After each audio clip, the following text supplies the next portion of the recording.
प्रेमिका फ़ोन पर अपने प्रेमी से बात कर रही थी और बात करते करते वह कह रही थी कि यार मेरे पति ने परेशानी खड़ी कर रखी है, क्या करें, क्या कहाँ जाएं, कैसे करें। शायद उसको हमारे प्यार के बारे में पता चल गया है। अब दोस्तों यहाँ पर जैसे ये प्रेमिका अपने प्रेमी से यह कह रही थी कि शायद हमारे प्यार के बारे में मेरे पति को पता चल गया है, तो प्रेमी बोलता है कि ऐसा करते हैं कि भाग चलते हैं। अगर तुम्हारे पति को पता चलता है, रुकावट कर रहा है, तो हम यहाँ से बहुत दूर भाग चलेंगे और अपनी एक नई दुनिया बसाएंगे। लेकिन इतने में प्रेमिका बोली, ऐसे भागेंगे तो हमें ठेंगा भी नहीं मिलेगा। मुझे मेरे पति की प्रॉपर्टी चाहिए, पर पति नहीं चाहिए। तो उसके बाद प्रेमी बोलता है तो ठीक है, पति को निपटा डालते हैं, इसमें कौन सी बड़ी बात है। दोस्तों ये बहुत ही मार्मिक घटना है और यह घटना अभी की है। आप लोगों ने इसके वीडियोस भी देखे होंगे। मैं यहाँ पर पूरी कहानी के सारे तथ्य आप लोगों के सामने रखने वाला हूँ, डिटेल में इस कहानी को बताने वाला हूँ, तो वीडियो को लास्ट तक ज़रूर देखिएगा। नमस्कार, मैं हूँ सुदेश कुमार और तिरछी बात चैनल में आपका स्वागत है। दोस्तों यह घटना मध्य प्रदेश के मंदसौर के अंदर घटित होती है, जहां पर रहने वाला धनराज उम्र 40 साल होती है। 20 साल पहले उसकी शादी हुई थी। पत्नी का नाम होता है धापोबाई। एक बेटी है 14 साल की जिसका नाम है दिलकशा। एक बेटा है छोटा। अब यहाँ पर धनराज जो होता है, इसकी और इसकी पत्नी धापोबाई की शादी कैसे हुई थी। दरअसल दोस्तों कुछ सालों पहले, यानी कि शादी से पहले, दोनों मेले में इनकी मुलाकात हुई थी और मुलाकात में ही दोनों को प्यार हो जाता है। और फिर धनराज अपने घर वालों को बताता है, लड़की भी अपने घर वालों को बताती है, तो दोनों की अरेंज मैरिज के हिसाब से शादी करवा दी जाती है। मतलब दोनों घर वाले इकट्ठे होकर के फिर शादी बारात जो भी कुछ होता है वो सारा सिस्टम होता है। अब इन दोनों की शादी हो जाती है। शादी के बाद कोई दिक्कत नहीं थी। 2 बच्चे पैदा हो गए। बेटी जो कि 14 साल की हो चुकी है फिलहाल, और एक बेटा है छोटा। अब जो धनराज होता है उसका गांव का एक दोस्त होता है जिसका नाम होता है पंकज चौधरी। पड़ोस में ही रहा करता है और काफ़ी गहरा दोस्त है। तो पंकज इनके घर पर आ जाया करता है बातचीत करने के लिए। अब जैसे लगातार पंकज आया करता है तो जो धापोबाई होती है, इस धनराज की पत्नी, वह पंकज की तरफ देखने लगती है और कुछ ऐसी ही एक्टिविटी उसके सामने करने लगती है कि मानो वह उससे कुछ कहना चाहती हो। इधर जो पंकज होता है वह भी भाभी भाभी कह करके उससे मीठी मीठी बातें किया करता। और अब जब धापोबाई की तरफ से कुछ इशारे होते तो जो पंकज होता है पड़ोसी, वह अब ज़्यादा इनके घर पर आने लगता है कि शायद कोई मामला बन जाए। और बात वही होती है दोस्तों, यहाँ पर इनका मामला बन जाता है। एक दिन घर में कोई नहीं था और दोनों बैठ कर के बातें कर रहे थे और कह रहा था पंकज, भाभी तुम तो मेरी तरफ इस तरह से देखती हो जैसे बस मुझे बहुत ज़्यादा प्यार करती हो। भाभी कहती है हाँ तो करती हूँ ना, तो मैं क्या पता मैं ऐसे ही देखती हूँ। और इस बात का बस कहने की देरी थी। उसके बाद पंकज ने इसका हाथ पकड़ लिया और दोनों के यहाँ पर उस दिन संबंध बन जाते हैं। अब एक बार जब संबंध बनते हैं तो बार बार यह सिलसिला होने लगता है। और अब तो यह जो धनराज होता है जब घर पर नहीं होता तो पीछे से उसका दोस्त पंकज चौधरी उसके घर में आता और उसकी पत्नी धापोबाई के साथ जो भी करता वह कर यहाँ से चला जाया करता। दोस्तों अब क्या होता है, अब पड़ोसियों को थोड़ा शक होने लगता है। घर वालों को अभी तक कुछ भी पता नहीं था, क्योंकि ऐसा होता है अगर हमारे और आपके घर में कुछ कांड कवाड़ा हो रहा होगा ना, तो हमसे पहले हमारे पड़ोसियों को पता लग जाता है। और ये रियल है, रियलिटी है, फैक्ट है दोस्तों ये। तो ऐसे ही इस कहानी में होता है। पड़ोसी देखते हैं भाई पंकज ज़्यादातर उसके घर में आता जाता है। शायद हो सकता है पंकज ने किसी अपने यार दोस्त से कह भी दिया होगा कि भाई मैं तो मज़े में हूँ, इस तरह से मेरा अफेयर है, तो उससे बात फैल गई हो। कुल मिलाकर पड़ोसियों को पता था। और पड़ोसी अब कह किससे सकते थे, किसी से नहीं कहते हैं, कोई भी मज़े लेते हैं आजकल पड़ोसी। तो इनका मामला इसी तरह से चल रहा होता है। दिन रात इनके संबंध बनते थे। जब भी घर पर जिसका दोस्त धनराज नहीं होता तो धनराज की पत्नी धापोबाई के साथ यहाँ पर यह रंगारंग प्रोग्राम कर दिया करता जा करके। अब उसके बाद क्या होता है दोस्तों, पति अब धीरे धीरे कुछ समय गुजरता है तो पति को लगता है कि उसकी पत्नी धापोबाई के व्यवहार में, बर्ताव में कुछ चेंजिंग आ रही है।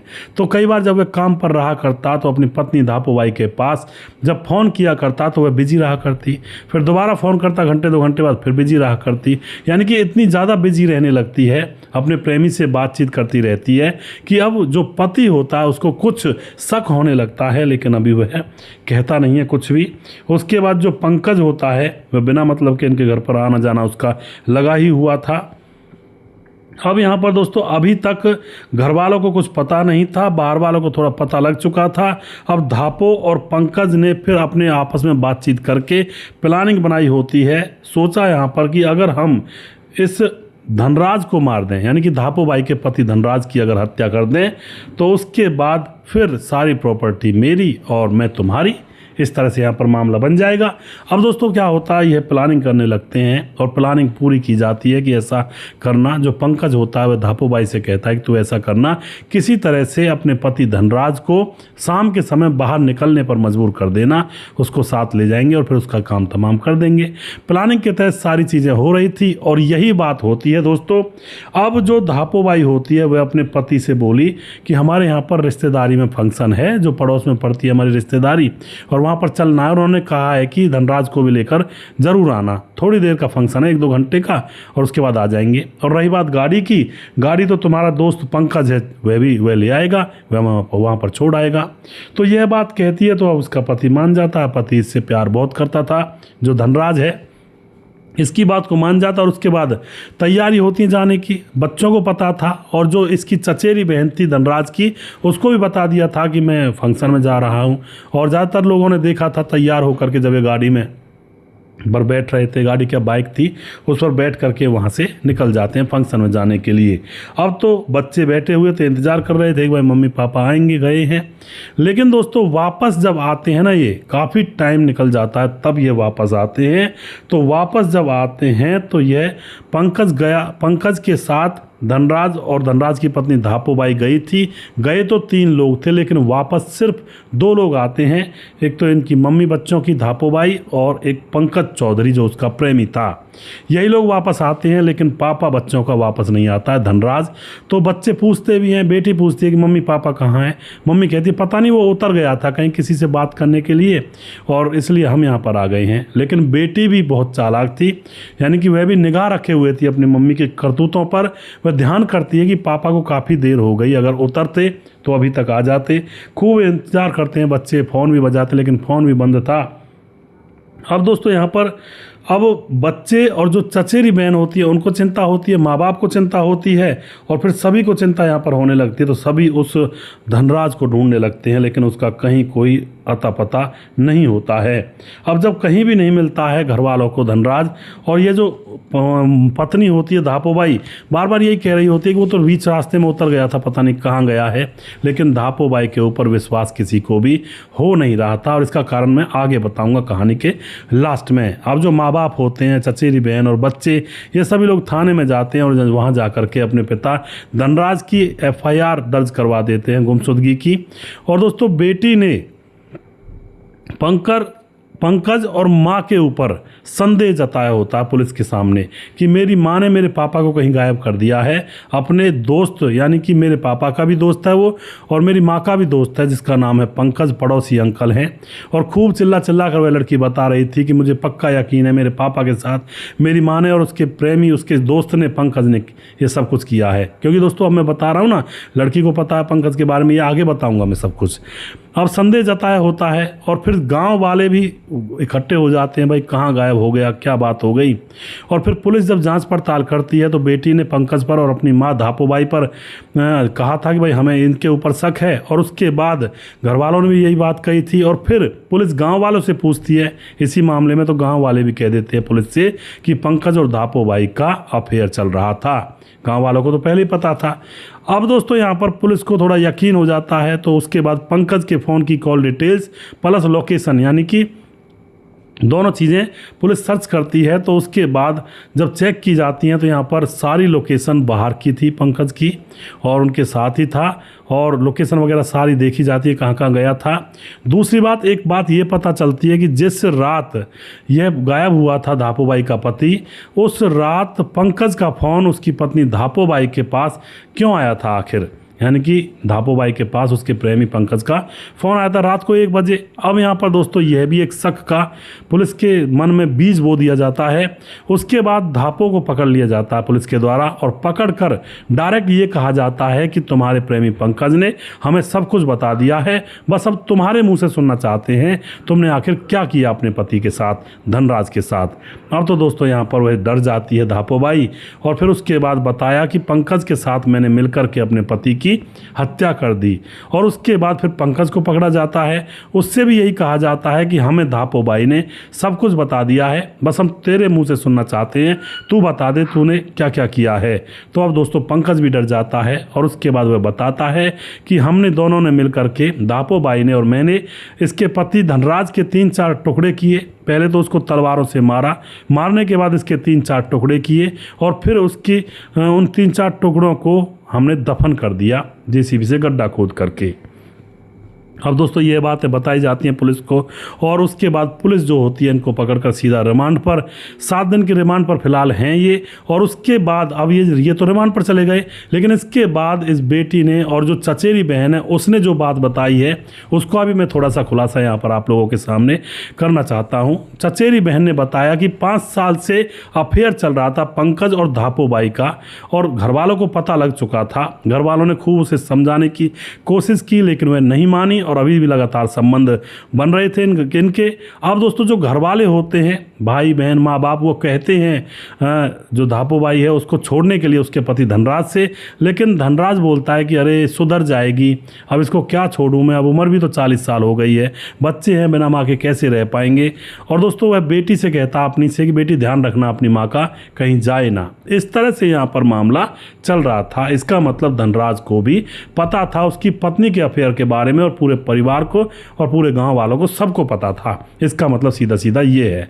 अब जब धनराज खो गया तो पत्नी धापो पंकज के खेत में लहसुन काटने के लिए गई थी। लहसुन की कटाई हो रही थी तो वहाँ पर जाया करती थी काम धंधे के लिए, तो वहाँ पर उसके खेत में काटने के लिए गई थी। जबकि बेटी ने मना भी किया था कि मम्मी तुम कहाँ जा रही हो, पापा का आता पता नहीं और तुम लहसुन काटने उस पंकज के खेत में जा रही हो, उसकी बात भी उसने नहीं मानी थी और खेत में गई थी। यह भी एक शक था। उसके बाद दोस्तों प्रेमी ने अपने खेत में ही प्रेमिका के साथ मिल करके तलवारों से उसकी पति की हत्या की, धनराज की, और फिर उसके टुकड़े किए और उसके बाद पेट्रोल डालकर खूब देर तक जलाया और जलाने के बाद फिर जेसीबी से वहाँ पर गड्ढा खुदवाया हुआ था, उन गड्ढों में उन अधजली लाश के टुकड़ों को डाल दिया जाता है। अब लाश के टुकड़े वहाँ पर डाल दिए जाते हैं। उसके बाद जो पुलिस होती है वहाँ पर गड्ढा खुदवाती है, सारे टुकड़ों को अपने हिरासत में लेती है, उनको पोस्टमार्टम के लिए भेजा जाता है। अंतिम संस्कार के लिए उन बचे कुछ टुकड़ों को, वैसे तो जल गया था, उनको घर वालों के हवाले कर दिया जाता है। अब दोस्तों इनके यहाँ पर जलाया नहीं जाता, ये जो परिवार है ना इनके यहाँ पर मुर्दे को जलाया नहीं जाता, दफन किया जाता है। तो जो चचेरी बहन है उसका ये भी कहना कि हमारा धर्म भी भ्रष्ट कर दिया और हमारे भाई को दफन कर दिया। लेकिन चलो ये तो अलग बातें हैं। लेकिन यहाँ पर जो पत्नी ने अपने प्रेमी के साथ मिलकर अपने पति धनराज की जो हत्या करवाई है, बड़ी नृशंस हत्या है। और इन चीज़ों से ये पता लगता है कि भाई पत्नी की और पति पत्नी की शादी को 15 साल हो चुके थे। 15 साल के बाद भी वासना कितना जोर पकड़ गई उस पत्नी के मन में। बड़े बुजुर्ग ये कहते हैं कि भाई ये जो वासना होती है ना, बुढ़ापे तक पीछा नहीं छोड़ती है। इसलिए इंसान को सावधान रहना चाहिए हर पल, हर क्षण, हमेशा। और ये बात सही है। अब यहाँ पर नहीं देख रहे 15 साल 20 साल हो गए थे शादी को और अभी भी यह वासना ऐसी जगी कि अपने पति की हत्या कर दी, खुद जेल में गई, प्रेमी को भी अपने साथ जेल में ले गई। तो इस तरह के कई बार मामले देखने को मिलते हैं। तो भैया सावधान रहें, सतर्क रहें। मैं तो बार बार यही कहता हूँ, हवस और वासना में ना पड़ें। पहले तो बड़ी मीठी लगती हैं ये बातें कि भाई प्रेमी प्रेमिका बात करते हैं, हम दोनों एक दूसरे के लिए बने हैं, तेरे लिए मैं चांद तारे तोड़ लाऊंगा, तेरे लिए अंबर को बिछा कर रख दूंगा और तू ही है बस, बहुत बढ़िया वही है बस। मतलब सोचने की बात है थोड़ी सी। लेकिन फिर भी लोग इन बेवकूफ़ियों को करते हैं। अरे भैया शादी घर वाले करवा देते हैं, उसमें अपना एकनिष्ठ होकर के अपने पति के साथ या अपनी पत्नी के साथ जीवन बिताएं और ज़्यादा वासना के चक्कर में अपनी जान, दूसरों की जान ले लेते हो, ये बहुत बुरी बात है और घर बर्बाद हो जाते हैं। आखिर क्या पड़ा है इन चीज़ों में? तो सावधान रहें, सतर्क रहें। और वीडियो के लास्ट में कुछ भाइयों के नाम लेना चाहूँगा जो हमारे वीडियोज़ को लगातार देखते हैं और हमारे साथ बने रहते हैं। हमारे साथ हैं धीरज बंडवाल जो कि लगातार कमेंट करते हैं, भाई का बहुत बहुत धन्यवाद करता हूं। समाधान पाटिल जलगांव महाराष्ट्र से कमेंट करते हैं। राम गोसाई हमारे लगातार कमेंट करते हैं। मुकेश कुमार यूपी 83 से कमेंट करते हैं, मोनू जैन कमेंट करते हैं और सूरज डीओ हमारे भाई फिजी से कमेंट करते हैं। भाई का बहुत बहुत धन्यवाद करता हूं। और उसके बाद हमारे साथ हैं, फ़ोन में देख लेता हूं थोड़ा सा क्योंकि फ़ोन में नाम होते हैं। हमारे साथ है भीमदत्त जोशी और जो कि लगातार हमारे वीडियोस पर बने रहते हैं। भाई का बहुत बहुत धन्यवाद करता हूं। मिर्ज़ा मुगल बेग कमेंट करते हैं, बहुत ही इमोशनल कहानी है जी, और मैं गुजरात से मोडासा से हूं और मिर्ज़ा मुगल बाग बोल रहा हूं, मुगल बेग बोल रहा हूं और आपकी कहानी बहुत ही अच्छी लगती है जी, बहुत बहुत धन्यवाद जी। और उसके बाद उमा शंकर सिंह कमेंट करते हैं, आपकी कहानी बहुत अच्छी लगती है, उमा शंकर सिंह बोल रहे हैं, बहुत बहुत धन्यवाद जी। समाधान पाटिल जलगांव महाराज से। और उसके बाद विमलेश कुमार कमेंट करते हैं, सुपर कहानी। सुरजीत कुशवाहा कमेंट करते हैं, बहुत बहुत धन्यवाद करते हैं जी भाई का। अजीज़ कमेंट करते हैं, देवेंद्र कुमार जी कमेंट करते हैं, रजत सैनी हैं। और उसके बाद BCCI मैच कमेंट करते हैं ID से, और सुंदर कहानी है जी, बहुत बहुत धन्यवाद जी। ललित कुमार देवांगन कमेंट करते हैं और जी उसके बाद धीरज बर्नवाल दोबारा से कमेंट करते हैं। महेश भाई पटेल कमेंट करते हैं, कुमार सोनू हैं और उसके बाद प्रवीण बघेल। सुजीत कुमार कमेंट करते हैं, सूरज डीओ कमेंट करते हैं, वनराज नामदेव कोहली लगातार कमेंट करते हैं, नीतीश पासवान बोधगो गिड्डी झारखंड से। दया शंकर सिंह राजपूत ठाकुर यूपी 43 गोंडा से कमेंट करते हैं और इनकी पत्नी जी भी हैं जिनका नाम सुमन है। बहन बहुत बहुत धन्यवाद करते हैं आपका।